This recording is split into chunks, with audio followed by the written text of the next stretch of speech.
I'm Drex. When I first started making my tech videos on YouTube a number of years ago, getting down to this move was really the first point at which I thought that I was learning how to do real poi tech. And part of the reason was because it was something that I saw my heroes on YouTube do. This, of course, is an antibrid called isolation versus cateye. First and foremost, just a little bit of review.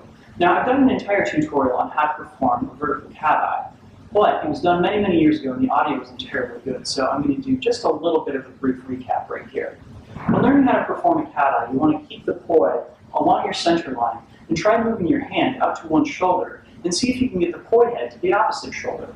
In this case, my hand is going to my right side, my poi is going to my left side. Next, try reaching your hand to the other shoulder, getting my right hand to my left shoulder, my poi to my right shoulder.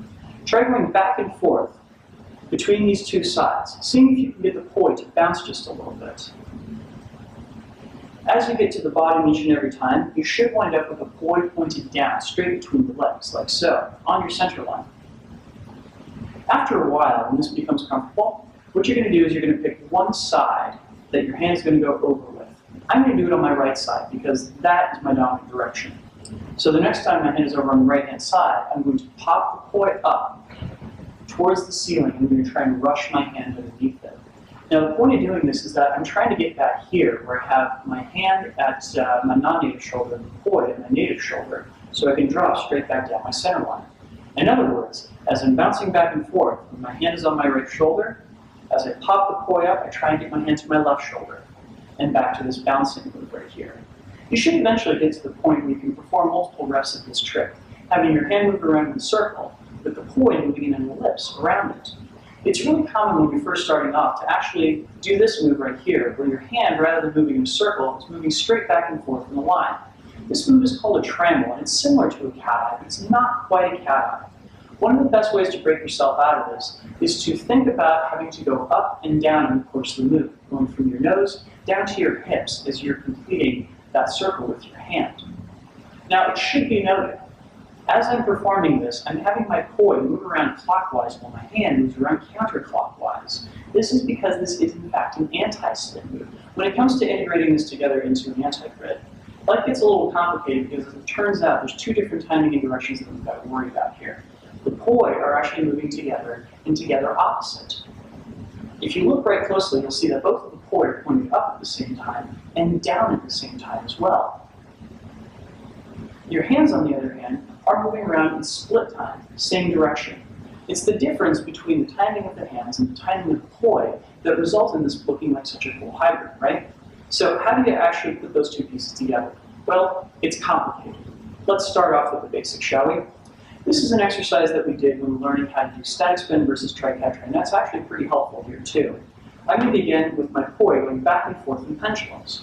And when the two poi come to the point where they're crossing over, I'm going to hop one hand over and wind up in a place where my arms are crossed, yeah?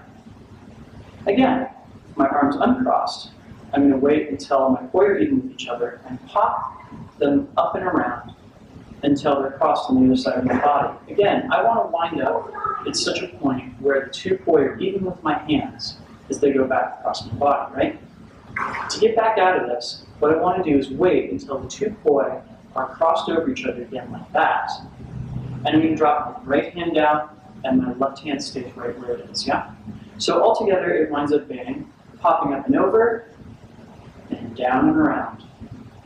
Popping up and over, dropping down and around. And in each case, I want to get back to a point where I can have the poi even with each other so I can grab out and hold each head with the opposite hand if I so chose, right? Now, granted, this is quite a ways away from still having the move completely integrated. Because as you can see, you can cheat just a little bit by having your isolation hand performing static spin instead. In order to get around to that point, we're going to have to try and perform this move continuously. To do that, what we're going to have to do is imagine that we're trying to pop both poi up, both poi down, and then get back to that pendulum, yeah? Go both poi up, both poi down, and then back to our pendulums. Eventually, this too should result in being able to perform a continuous move like this.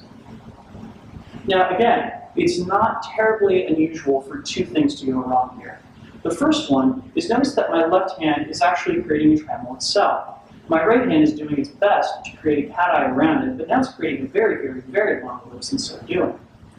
The best way to get around this, again, is to try and get more vertical movement into your left hand, like so.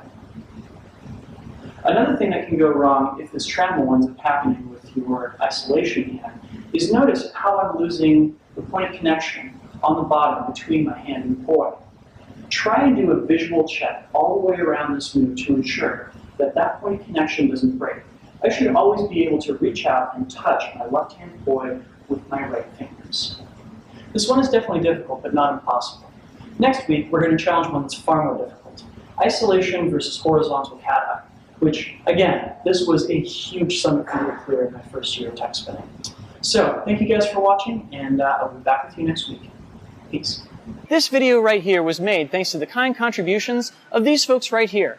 They found me at patreon.com/DrexFactorPoi and signed up to make a contribution every month. By doing so, they got access to a whole bunch of extra footage from the videos that I put out every month, plus which, a number of really awesome rewards. If you or anybody that you know has learned something from one of the videos that I've put out, please consider going to patreon.com/DrexFactorPoi and signing up to be a supporter. Thank you.